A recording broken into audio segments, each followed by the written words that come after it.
In this episode of Film Stock Reviews, I'm reviewing Fantastic Beasts: The Secrets of Dumbledore. It is the third movie in the Fantastic Beasts film series and the 11th movie into the Wizarding World franchise, along with the Harry Potter films. It stars a big ensemble cast with Eddie Redmayne, Jude Law, Mads Mikkelsen, and Dan Fogler. Now, this movie is really good. Now, I do want to say, and I want to get this out of the way, any third entry into the Wizarding World movies are really good. Harry Potter and the Prisoner of Azkaban, fantastic. Fantastic Beasts: The Secrets of Dumbledore, amazing. I feel like this was a really good movie only because Mads Mikkelsen as Grindelwald was really good. Yes, we understand what happened with Johnny Depp and the legal troubles he's going through. Don't blame Mads Mikkelsen for being cast in this role. Blame Warner Brothers for recasting the role. But when you see this movie and you see the likeness of how Johnny Depp portrayed the character in the second Fantastic Beasts movie, The Crimes of Grindelwald, and the way his look was and the way his mannerisms were, if you put him in this movie, it wouldn't have fit at all. Mads Mikkelsen and Jude Law share a scene right at the beginning of this movie, and it's a really well done scene.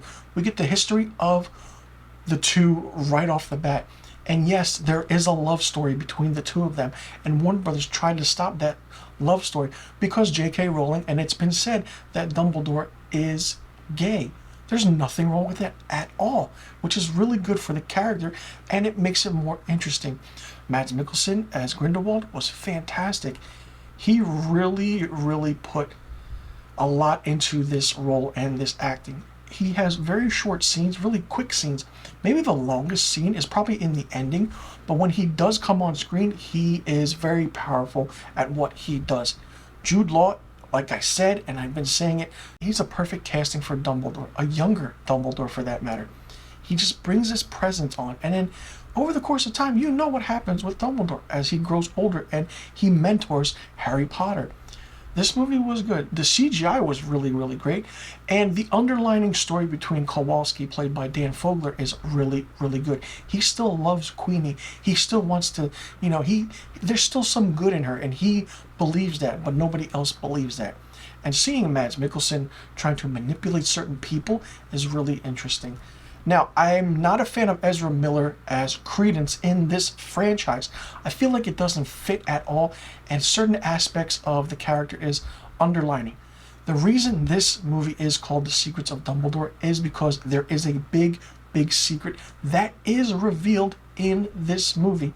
You thought The Crimes of Grindelwald had that big secret where Credence and Albus Dumbledore are brothers. No, it's not. We actually find out the true nature of who Credence is and where he stands in the lineage of the Dumbledore family. It's really good that they actually explained it, because not many would have understood what was happening. Now, the character of Newt Scamander is really good, but while he was front and center in Fantastic Beasts and Where to Find Them, the first movie, his character was just there. He was front and center. He stole the show. Over the course of these movies, the second movie, The Crimes of Grindelwald, and this one, The Secrets of Dumbledore, he's been taking a back seat to other characters that have come into the fold, especially with how Jude Law has come in and how Mads Mikkelsen now is part of this universe. Now, this is set several years after the events of The Crimes of Grindelwald, and it's a big story of why Grindelwald did what he did with his crimes.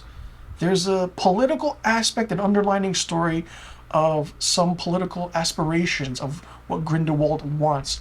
And it's really fun and really interesting. You need to really pay attention as to where the political matters are in this movie, where the magic and where the wizard world really comes together.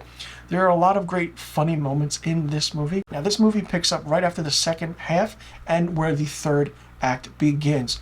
From the third act on, it's a fantastic, interesting story aspect of what's happening, why they have this chilling animal, and if you don't know what that is, when you see the movie, you'll understand what it is and why it does and why it picks certain people. These movies are getting better. I'm curious to see what happens in 4 and 5, because there will be a 4th and 5th film.